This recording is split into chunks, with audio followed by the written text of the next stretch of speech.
Voici l'histoire du vilain petit canard racontée par le site mondedespetits.fr. Comme il faisait bon dans la campagne, c'était l'été. Une canne, assise là sur son nid, couvait ses canetons. Pourtant, elle commençait à s'ennuyer, car cela durait depuis quelque temps déjà. Enfin, les œufs craquèrent les uns après les autres.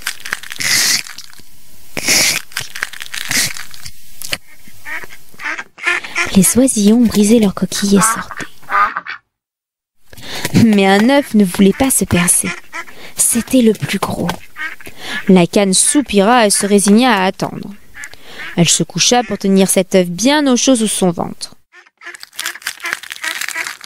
Enfin, le gros œuf se brisa et un étrange petit canard apparut. Il était grand, gris et si laid que la canne dit « Voilà un énorme caneton !»« Coin, coin !»« Aucun des autres ne lui ressemble. Il est si gros. » »« Qu'importe, c'est mon petit à moi. Et puis, il est beau quand même quand on le regarde bien. » Coin, coin. Elle le prit avec ses petits et tous ensemble partirent faire une promenade au bord de la mare.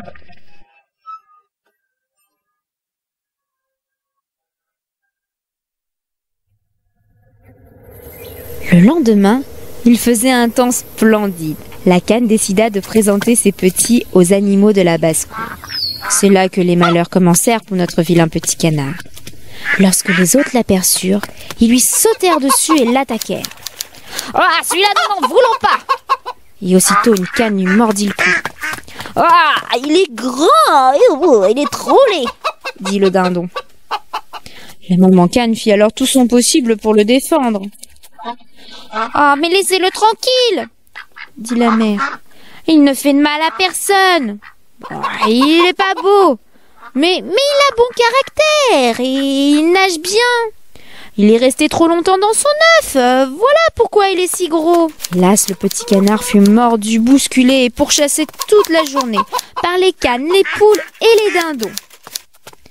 Même ses frères se moquèrent de lui et le rejetèrent. Le petit canard se sentit alors obligé de quitter la ferme. Il partit alors à la recherche d'une famille voulant bien l'accueillir. Mais les animaux le dédaignaient à chaque fois à cause de sa laideur. Pendant plusieurs mois, il dut lutter contre la faim et la solitude. L'hiver arriva. Il fut froid, terriblement froid. Le caneton devait constamment nager pour empêcher l'eau de geler complètement autour de lui. Mais à la fin, épuisé, il ne bougea plus et il resta pris dans la glace. Un matin, un paysan qui passait le vit.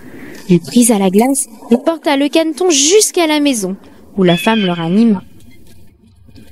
Les enfants voulurent alors jouer avec lui. Notre petit canard prit peur, sortit rapidement et se cacha très vite dans les buissons. Il resta là tout l'hiver, attendant patiemment que l'air se réchauffe pour pouvoir repartir. Pendant tout ce temps, notre petit canard grandissait. Puis un jour, le soleil se leva enfin et se mit à briller. C'était enfin le printemps. Alors, il éleva ses ailes et se retrouva dans un beau jardin plein de pommiers et de fleurs. Là, les lilas embaumaient et leurs longues branches vertes tombaient jusqu'au fossé. Comme il faisait bon! C'est alors que s'avancèrent deux superbes cygnes blancs. Ils ébouriffaient leurs plumes et nageaient si légèrement. Une étrange mélancolie s'empara alors de lui. « Je vais voler vers vous, et vous me taperez certainement d'avoir l'audace de vous approcher, moi, le vilain petit canard. » Il s'élança dans l'eau et nagea vers ces cygnes pleins de noblesse. À son grand étonnement, ceux-ci, en le voyant, se dirigèrent vers lui. Il pencha vite la tête sur la surface de l'eau, attendant les coups. Mais alors, qu'est-ce qu'il vit se reflétant sous lui dans l'eau claire? C'était sa propre image, non plus comme un vilain gros oiseau gris et lourdeau.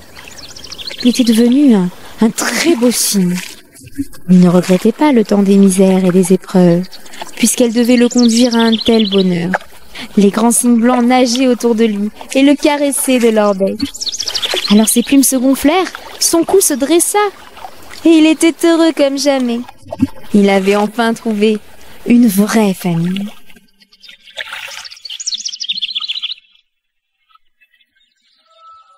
Tu as aimé cette histoire? Viens vite me retrouver sur le site mondedespetits.fr. Plein d'autres surprises t'attendent.